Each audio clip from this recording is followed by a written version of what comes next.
ይሄ ዘር ሁሉን ጥሶ ከሞት የተነሳው ኢየሱስ ብታምንበት ልክ እንዲሁ ነው የሚሆንልህ። የሰይጣን ጥቃት አያገኝህም። ያላወቀው የሚመጣ ማንኛውም ነገር ሊያድንህ የደም ጉበኑና መቃኑ እንደተቀባው እንደ በግ ደም ከሲኦልና ከሞት መልአክ ሊያስመልጥህ ብቸኛ የታረደ የእግዚአብሔር በግ ኢየሱስ ነው። መርከቡ ውስጥ ገብተው እንዳመለጡት መርከቡ ተደበደበ 40 ቀንና ሌሊት ውሃ ጠብታም አልነካቸው። ስለ አንተ የተደበደበው እውነተኛ መርከብ ኢየሱስ ነው። ከሱ ከተወለድክ ታመልጣለህ። ቅሬታ ትሆናለህ። እግዚአብሔር ዘርን አስቀርቶልሃል። ያ ከቅሬታዎች አንዱ የሚያደርግህ አስመላጭ ዘር ማን ነው?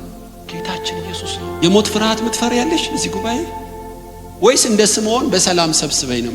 ከሞት ፍርሃት ነፃ ያወጣን ኢየሱስ ይባረክ። አሜን። ወገኖች ብዙ ሰዎች እኮ ሞትን ይፈራሉ። ታላቅ አስፈራሪ የሞት መልአክ አለ።